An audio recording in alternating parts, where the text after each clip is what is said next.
بنگال والوں اگر برا نہیں مانے تو ایک بات عرض کروں ہاتھ جوڑ کے، مسجدوں کے 2-2 کروڑ کے مینار بنانے کی بجائے کوشش کرو کہ وہ 2-2 کروڑ غریبوں پہ خرچ کرو اور ان کو مضبوط کرو۔ اگر ہماری قوم 10 سال میں مضبوط ہو گئی تو 2 نہیں بلکہ 10 کروڑ کے مینار ہم بنا سکیں گے۔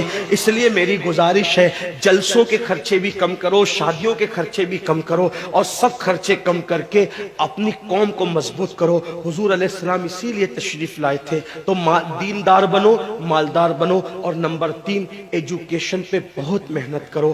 کوئی بھی جاہل نہ رہے، کوئی بھی ان پڑھ نہ رہے، خوب پڑھاؤ اپنے بچوں کو۔ 10ویں 12ویں تک کبھی مت رکنا، بلکہ اپنے بچوں کو IAS بناؤ، IPS بناؤ، ڈاکٹر بناؤ، انجینئر بناؤ۔ ڈاکٹر بھی BUMS والا مت بناؤ بلکہ MD اور اعلیٰ سے اعلیٰ ڈگری دلاؤ۔ اب آپ کہیں گے مولانا پیسے نہیں ہے، میں آپ سے کہتا ہوں ہر سال عید پہ نیا کپڑا نہ بنانا پڑے نہ بناؤ، دھلے ہوئے کپڑوں پہ عید کر لو، لیکن اپنے بچوں کی تعلیم پہ خرچہ کرو۔ اسی طریقے سے کسی اور جگہ پر پیسے لگانے کی بجائے 10 سال اگر ان 3 نکات پر آپ نے محنت کر دی، دیندار بنو، مالدار بنو اور ایجوکیشن کو عام کرو، ہر بندے کو پڑھا لکھا بناؤ۔ آپ کہیں گے مولانا نوکری نہیں ملتی، میں کہتا ہوں ہم نوکری کے لیے نہیں پڑھتے، ہم اچھا انسان بننے کے لیے پڑھتے ہیں۔ اس لیے کہ پڑھے لکھے کی تجارت میں ان پڑھ کی تجارت میں فرق ہے، پڑھے لکھے کی گفتگو میں ان پڑھ کی گفتگو میں فرق ہے، پڑھے لکھے کے اٹھنے بیٹھنے میں ان پڑھ کے اٹھنے بیٹھنے میں فرق ہے۔ دیکھو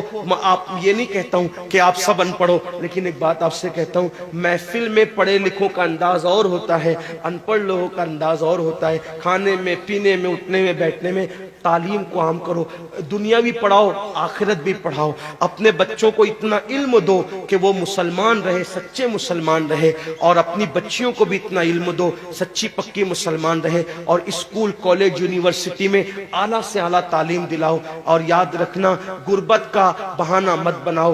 بیٹیا کی شادی ہوتی ہے تو لاکھوں روپے کہاں سے آتے ہیں، اور آپ سے کہتا ہوں 8 گھنٹے محنت کرنے کی بجائے 16 گھنٹے محنت کرو، محنت میں پیچھے مت ہٹو، اپنے بچوں کو پڑھاؤ۔ صرف 10-12 سال ہندوستان کے تمام مسلمان محنت کر کے اپنے بچوں پہ محنت کر لیں، کوشش کر لیں، کاوش کر لیں، تو دیکھنا نقشہ بدل جائے گا۔ یہ بھی آپ سے کہتا ہوں، ایک بات کہتا ہوں، منع نہیں کر رہا ہوں، اگر مجھ سے غلطی ہو تو میرے علماء اصلاح کریں گے، آپ میری ذات کو دیکھ کے قبول نہیں کرنا۔ باپ کے چہلم پر 40 دیگ پکانے کی بجائے 1 دیگ پکاؤ، ان 40 دیگوں کا خرچہ بچا کر کسی بچے کی تعلیم پر اپنے باپ کے ایصال ثواب کے لیے خرچہ کر دو۔